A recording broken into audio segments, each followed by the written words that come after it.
everyone, welcome to our channel.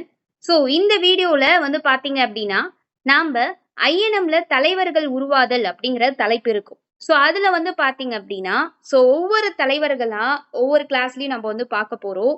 So நீங்கள் இந்த classes and materials இதெல்லாம் வேணும் அப்படின்னா நம்ம டெலிகிராம் சேனலில் ஜாயின் ஆகிக்கோங்க. குரூப் 2 2Aக்கான free batch with testers and கிளாஸஸோடு கொண்டு போய்கிட்டு இருக்கோம். நம்ம டெலிகிராம் சேனல் லிங்க் டிஸ்கிரிப்ஷனில் இருக்குது. ஃபாஸ்ட்டாக கிளிக் பண்ணி ஜாயின் பண்ணிக்கோங்க மக்களே, நீங்களும் யூஸ் பண்ணிக்கோங்க. அதே போல் இன்னைக்கு இந்த வீடியோவில் நாம் எந்த தலைவரை பார்க்க போகிறோம் அப்படின்னா, நம்மளுக்கு தலைவர்கள்ல கம்பீரம் அப்படின்னாலே ஞாபகம் வர்றது யாருன்னா சுபாஷ் சந்திர போஸ். ஸோ அவரை பத்தி தாங்க இன்னைக்கு நம்ம பார்க்க போறோம். ஸோ வாங்க பார்க்கலாம். வீடியோவை எண்டு வரைக்கும் ஸ்கிப் பண்ணாத பாருங்க. அதே போல ஒரு இன்ஃபர்மேஷன், குரூப் 2 2Aக்கான பெய்டு பேட்ச் வந்து டெஸ்ட் பேட்ச் அப்படிங்கிறது போய்கிட்டு இருக்கு. ஸோ இந்த குரூப் 2 2Aக்கான paid test batch name Vetrivaayil. So இந்த பேட்ச்ல நீங்க ஜாயின் ஆகணும் அப்படின்னா இதுக்கான லாஸ்ட் டேட் இன்னையோட முடியுது. ஸோ நிறைய பேர் கேட்டிருக்கிறதுனால நாளைக்கு பேட்ச் அப்படிங்கிறது ஃபர்ஸ்ட் டெஸ்ட் அப்படிங்கிறது ஸ்டார்ட் ஆக போகுது. ஸோ நாளைக்குள்ள ஃபாஸ்டா ஜாயின் ஆகிக்கோங்க. ஸோ இந்த டெஸ்ட் பேட்ச்க்கான அமௌண்ட் 599 மட்டும்தான். இதில் கம்ப்ளீட்டாக ஒவ்வொரு டெஸ்ட்டுக்கான ஆல் சப்ஜெக்ட்ஸ்க்கும் out sources plus extra sources plus school books and பைசிக்யூஸ் எல்லாமே வந்து பார்த்தீங்க அப்படின்னா இதில் உங்களுக்கு இன்க்ளூட் பண்ணி மெட்டீரியல்ஸ் அப்படிங்கிறது இருக்கும். So line by line school book wise syllabus wise அப்படின்னு சொல்லிட்டு டெஸ்டர்ஸும் syllabus wise school book wise அப்படிங்கிறது போகும். ஸோ இது கம்ப்ளீட்டாக உங்களுக்கு ஒரு ரிவிஷன் சீரியஸாக இருக்கும். ஸோ நீங்கள் இந்த பேட்ச்ல டெஸ்ட் பேட்ச்ல ஜாயின் ஆகணும் அப்படின்னா 8807081095 அப்படிங்கிற இந்த வாட்ஸ்அப் நம்பருக்கு I want to join group 2 test batch அப்படின்னு மெசேஜ் பண்ணுங்க. அட்மின் உங்களுக்கு ரிப்ளை பண்ணுவாரு. ஓகேங்களா? ஸோ இந்த பேட்ச் உங்களுக்கு ரொம்பவே யூஸ்ஃபுல்லா இருக்கும். Complete testers and materials and complete ஒவ்வொரு டெஸ்ட்டுக்கும் மேக்ஸ்ல இருந்து எல்லாத்துக்குமே எக்ஸ்பிளனேஷன் அப்படிங்கிறது இருக்கும். ஸோ எக்ஸ்பிளனேஷன் மெட்டீரியல்ஸும் கொடுத்துருவோம். படிக்கிறீங்க, ஒவ்வொரு டெஸ்ட்டுக்கும் டெஸ்ட் அட்டன் பண்றீங்க, படிக்கிறீங்க, டெஸ்ட் அட்டன் பண்றீங்க, படிக்கிறீங்க, டெஸ்ட் அட்டன் பண்றீங்க. ஸோ அடுத்து டெஸ்ட் முடிச்சுட்டு எக்ஸ்பிளனேஷன்ல எது கரெக்டுங்கிறத செக் பண்ணிக்கலாம், எக்ஸ்ட்ரா பாயிண்ட்ஸே கோ த்ரூ பண்ணிக்கலாம். ரொம்பவே யூஸ்ஃபுல்லா இருக்கும். ஸோ இன்னும் வந்து பாத்தீங்க அப்படின்னா 20 சீட்ஸ் மட்டும்தான் இருக்கு. ஸோ ஜாயின் ஆக வில்லிங் இருக்கவங்க இந்த டெஸ்ட் பேட்ச்க்கான ஸ்கெடியூல் டீடைல்ஸ் கம்ப்ளீட்டா டிஸ்கிரிப்ஷன்ல இருக்கு. ஸோ கிளிக் பண்ணி பார்த்துக்கோங்க. அதே மாதிரி கீழே கொடுத்துருக்க வாட்ஸ்அப் நம்பருக்கு மெசேஜ் பண்ணுங்க. ஓகே, வீடியோக்குள்ள போகலாம். கவனிங்க, சுபாஷ் சந்திர போஸ் அவருடைய காலம் என்ன அப்படின்னா, இவர் ஜனவரி 23 1897 வந்து பாத்தீங்க அப்படின்னா பிறந்திருப்பாரு. இறந்தது எப்போ அப்படின்னா ஆகஸ்ட் 18 1945 வந்து இறந்துட்டதா வந்து சொல்றாங்க. ஸோ இவர் வந்து ஒரு விமானத்துல போனப்போ வந்து இறந்துட்டாரு, அந்த விமானம் வெடிச்சு அப்படின்னு சொல்லப்படுது. ஆனா இந்த டேட் அப்படிங்கன்னு தான் சொல்றாங்க. ஆனா அவரோட எந்த ஒரு அடையாளமும் காணப்படல. இவர் வந்து எங்க பிறந்தாருன்னா ஒரிசா மாநிலத்துல இருக்கக்கூடிய கட்டாக் அப்படிங்கிற பிளேஸ்ல பிறந்திருப்பாரு. ஒரிசா மாநிலத்துல இருக்கக்கூடிய கட்டாக். அப்பா பேரு ஜானகிநாத் போஸ், அம்மா பேரு பிரபாவதி தேவி. இவருக்கு சிறப்பு பெயர் என்னன்னா நேதாஜி. நேம் வந்து பாத்தீங்கன்னா சுபாஷ் சந்திர போஸ் தான். எப்படி சுபாஷ் சந்திர போஸ் காந்தியடிகளுக்கு தேச தந்தை அப்படிங்கிற ஒரு பேரை கொடுத்திருப்பாரோ, அதே மாதிரி காந்திஜியுமே அவரோட பங்குக்கு என்ன பண்ணாரு, சுபாஷ் சந்திர போஸுக்கு நேதாஜி அப்படிங்கிற பேரை கொடுத்திருப்பாரு. இது ரொம்ப ரொம்ப முக்கியம். அடுத்து இவரோட வாழ்க்கை எப்படி இருந்துச்சு அப்படின்னு வந்து பார்க்கலாம். சின்ன வயசுல இருந்தே இவருக்கு வந்து பாத்தீங்க அப்படின்னா விவேகானந்தர் மேல இவருக்கு அதிகமான இன்ட்ரெஸ்டா, அவரோட பேச்செல்லாம் கேட்கறதுக்கு எங்கேயா இருந்தாலும் போயிருவாரு. ஸோ அந்த மாதிரி அவர் மேல ரொம்ப ஈர்ப்பு இவருக்கு. ஸோ அதனால வந்து பாத்தீங்க அப்படின்னா அவரு மேல ரொம்ப அட்ராக்டிவா இருப்பார் இவர். 1920 வந்து பாத்தீங்க அப்படின்னா பொதுப்பணி நிர்வாக தேர்வுல இவர் வந்து வெற்றி பெற்றிருப்பாரு. அதுக்கப்புறம் 1921 இந்திய தேசிய காங்கிரஸ்ல போய் சேர்றாரு. இந்திய தேசிய காங்கிரஸ் INCல வந்து சேர்ந்து ஜவஹர்லால் நேருவோட சேர்ந்து என்ன பண்றாரு, இணைஞ்சு பணியாற்ற ஆரம்பிக்கிறாரு. நேதாஜி இளைஞர்களும் பொதுமக்களும் தேசிய உணர்வு வந்து பெறணும் அப்படிங்கிறதுக்கு முக்கிய காரணமா இருந்திருப்பாரு. ஸோ இளைஞர்களுக்கு இடையிலையும் சரி, பொதுமக்களுக்கு இடையிலையும் சரி, இந்த விடுதலை தேசிய உணர்வு அப்படிங்கிறது வரணும் அப்படிங்கிறதுக்கு முக்கிய காரணமா இவர் இருந்திருப்பாரு. ஏராளமான இளைஞர்கள் தேசிய இயக்கத்துல கலந்துக்கிறதுக்கு ரொம்ப முக்கியமான காரணம் நேதாஜி தான். அதே மாதிரி வந்து பாத்தீங்கன்னா 1924 அவசர சட்டம் போட்டதுனால அந்த அவசர சட்டத்து மூலியமா பிரிட்டிஷ் அரசு என்ன பண்ணுச்சுன்னா கொல்கத்தா மத்திய சிறையில இவரை தூக்கி அடைச்சிட்டாங்க. ஸோ இந்த மாதிரி நிறைய விடுதலை உணர்வை வந்து இது பண்ணிக்கிட்டு இருக்காரு, இளைஞர்களை வந்து கவர்றாரு அப்படின்னு சொல்லிட்டு பிரிட்டிஷ் அரசு வந்து என்ன பண்ணிருச்சுன்னா, இவர் கொல்கத்தா மாநில இருக்க சிறையில இந்த அவசர சட்டம் அப்படிங்கிறத திடீர்னு போட்டு இவரை தூக்கி ஜெயில போட்டாங்க. 1938ல இந்திய தேசிய காங்கிரஸ், அதாவது இந்திய தேசிய காங்கிரஸோட நம்ம தான் பார்ப்போம்ல, ஒவ்வொரு வருஷமும் ஐஎன்சிக்கான மாநாடுங்கிறது நடக்கும். 38ல ஹரிபுரா அப்படிங்கிற பிளேஸ்ல மாநாடு நடக்குது. அந்த மாநாட்டுக்கு நேதாஜி அவர்கள் தலைவரா தேர்ந்தெடுக்கப்படுறாரு.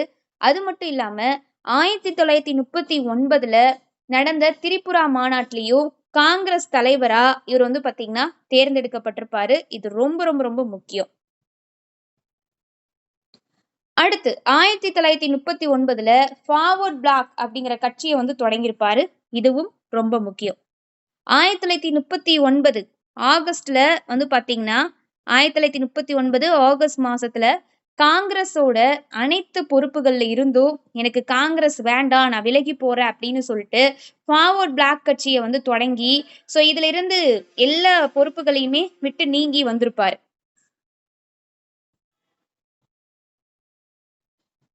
அதுக்கப்புறம் என்ன பண்றாருன்னா, பல நாடுகளுக்கு சுற்றுப்பயணம் போறாரு. அங்க போயிட்டு இந்தியா மேல அந்த நாடுகளோட அனுதாபத்தை வந்து பெறாரு. எங்க நாடு இப்படி இருக்கு அப்படிங்கிறதெல்லாம் பல நாடுகளுக்கு போனது மூலியமா நிறைய பேர் வந்து இந்தியா மேல அனுதாபம் காட்ட ஆரம்பிச்சாங்க. அந்த அனுதாபத்தை பெறாரு. அதே மாதிரி வந்து பாத்தீங்க அப்படின்னா, இவரு சிறிது காலம் வந்து பாத்தீங்க அப்படின்னா என்ன பண்ணாரு, வீட்டு சிறையில வைக்கப்பட்டிருப்பாரு. இவரை பிடிச்சு வீட்டு சிறையில கொஞ்ச நாள் வந்து வச்சிருப்பாங்க, கொஞ்ச காலம். அடுத்து இவர் வந்து பாத்தீங்கன்னா அப்படி சிறையில வச்சிருந்ததுனால தப்பித்து வரத்துக்காக ஆப்கானியர் மாதிரி வந்து பாத்தீங்க அப்படின்னா வேஷம் போட்டுக்கிட்டு மாறு வேடம் அணிஞ்சுக்கிட்டு இந்தியாவுல இருந்து தப்பி என்ன பண்றாரு, ஜெர்மனிக்கு ஓடிடுறாரு. ஜெர்மனிக்கு ஓடி அங்க ஹிட்லரை சந்தித்து உதவி கேட்கிறாரு. எங்களுக்கு வந்து உதவி பண்ணுங்க அப்படின்னு சொல்லிட்டு கேட்கிறாரு.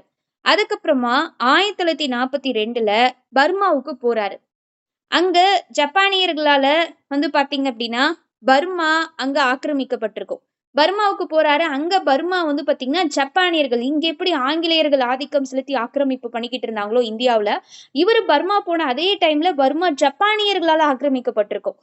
அதே சமயத்துல அந்த சமயத்துல பிரிட்டிஷாரோட பிடியில இருந்து அதிகபட்சமான இந்திய கைதிகளை என்ன பண்ணிருக்கும்னா ஜப்பான் வந்து கைப்பற்றிருக்கும். பிரிட்டிஷ் கிட்ட இருந்து. ஜப்பான்ல அரசாங்கத்தோட கூட்டு சேர்ந்துகிட்டு சுபாஷ் சந்திர போஸ் வந்து பாத்தீங்கன்னா என்ன பண்றாருன்னா இந்தியாவுக்கு இந்திய தேசிய ராணுவத்தை அமைக்கிறாரு. அந்த இந்திய கைதிகளை எல்லாம் வந்து ஜப்பான் தான் வந்து பாத்தீங்கன்னா அவங்க கிட்ட இருந்து மீட் எடுத்திருப்பாங்க. இவரு அங்க போயிடுறாரு இல்லையா, மீட் எடுத்திருப்பாங்க. அப்புறம் ஃபைனலி ஜப்பான் அரசாங்கத்தோடயே என்ன பண்றாரு, சுபாஷ் சந்திர போஸ் இணைஞ்சு இந்தியாவுக்காக இந்திய தேசிய ராணுவத்தை வந்து அமைக்கிறாரு. அதுக்காக 1943ல சிங்கப்பூருக்குமே போறாரு. சிங்கப்பூருக்கு போயிட்டு இந்திய விடுதலை கழகத்தோட தலைமை பொறுப்பை வந்து பாத்தீங்க அப்படின்னா ராஸ் பிகாரி போஸ் சுபாஷ் சந்திர போஸ் கிட்ட ஒப்படைக்கிறாரு.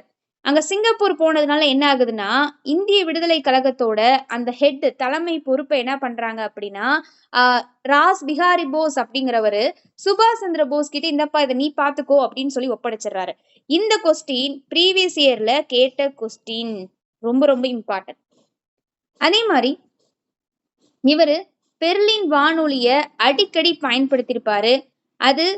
அதை பயன்படுத்தினதுனால அது என்னன்னு அழைக்கப்பட்டுச்சுன்னா அந்த வானொலி பேரு ஆசாத் ஹிந்த் வானொலி அப்படின்னு அழைக்கப்பட்டுச்சு. இந்த ஆசாத் ஹிந்த் வானொலியோட தலைமையகம் எங்க இருக்குன்னா சிங்கப்பூருக்கு மாட்டிருப்பாங்க. ஓகேங்களா, இந்த தலைமையிடத்தை சிங்கப்பூருக்கு மாட்டிருப்பாங்க. சிங்கப்பூருக்கு மாத்தி திரும்ப அதை என்ன பண்றாங்கன்னா ரங்கூனுக்கு மாத்திடுறாங்க. இது ரொம்ப முக்கியம். அடுத்து வந்து பாருங்க, ஆசாத் ஹிந்த் பௌச் அப்படின்னு அழைக்கப்படுற இந்த இந்திய தேசிய ராணுவத்தோட தளபதியா இருந்தவர் யாருன்னா சுபாஷ் சந்திர போஸ், நேதாஜி. ஓகேங்களா, இவரு தான் வந்து இருந்திருப்பாரு. அப்ப சுபாஷ் சந்திர போஸ் தான் இதுக்கு வந்து தளபதியா இருந்திருப்பாரு. அப்ப இவரு நேதாஜி அப்படின்னு சொல்லி அழைப்பாங்க. நேதாஜி அப்படின்னா அதுக்கு பொருள் என்னன்னா தலைவர் அப்படின்னு பொருள். இந்திய தேசிய ராணுவத்தோட பெண்கள் பிரிவு அப்படிங்கிறது தமிழ்நாட்டிலேயே இருந்துச்சு. இந்திய தேசிய ராணுவம் இருக்கு இல்லையா, அந்த இந்திய தேசிய ராணுவத்தோட பெண்கள் படைப்பிரிவுக்கு தமிழ்நாட்டை சேர்ந்த லட்சுமி அப்படிங்கிறவங்களும் அதே மாதிரி வந்து பாத்தீங்க அப்படின்னா ஜான்சி ராணி அப்படிங்கிற பெயர்லயும் அமைக்கப்பட்டிருக்கும். இது ரொம்ப ரொம்ப முக்கியம். இந்திய தேசிய ராணுவத்துல நிறைய ஆண்கள் பெண்கள்னு கலந்துக்கிட்டாங்க. சோ அதுல பெண்கள் படைப்பிரிவுக்கு தலைமை தாங்கினது யாரு அப்படின்னா லட்சுமி அப்படிங்கிறவங்க தலைமை தாங்கியிருப்பாங்க. அதுக்கான பெயர், அந்த பெண்கள் பிரிவுக்கான பெயர் என்ன அப்படின்னா ஜான்சி ராணி அப்படின்னு பெயர் வச்சாங்க. அதே மாதிரி இந்திய தேசிய ராணுவமும் ஆங்கிலேயருக்கு எதிரா இந்திய விடுதலைக்காக என்ன பண்ணுது, கடுமையா போராடுது. சோ அதுக்காக உருவாக்கப்பட்டதுதான் நேதாஜியால இந்த இந்திய தேசிய ராணுவமும் கூட. அடுத்து வந்து பாத்தீங்க அப்படின்னா ஜெய்ஹிந்த் அப்படிங்கிற சுபாஷ் சந்திர போஸோட முழக்கம். சோ இதை அடிக்கடி பயன்படுத்தியிருப்பாரு. ஜெய்ஹிந்த் அப்படிங்கிற சுபாஷ் சந்திர போஸோட முழக்கம் ரொம்ப ஃபேமஸ் ஆகி இந்தியாவோட முழக்கமாவே அது மாறிடுது. ஜெய்ஹிந்த் அப்படின்னு அது இந்தியா முழுக்க இந்த முழக்கத்தை வந்து சொல்ல ஆரம்பிக்கிறாங்க, இவர் பயன்படுத்தின இந்த சொல்ல. இன்னொன்னு புகழ்பெற்ற ஒரு முழக்கம் அப்படின்னா அது சுபாஷ் சந்திர போஸோட என்ன சொல்லலாம், டெல்லியை நோக்கி செல், டெல்லி சலோ அப்படிங்கிறத சொல்லியிருப்பாரு. இது ஒரு புகழ்பெற்ற இன்னொரு முழக்கம் அப்படின்னு சொல்லலாம். அதே மாதிரி 2ஆம் உலக போர்ல 1945ஆம் ஆண்டு வந்து பாத்தீங்க அப்படின்னா ஜப்பான் வந்து தானா வந்து சரணடைஞ்சிருக்கும்.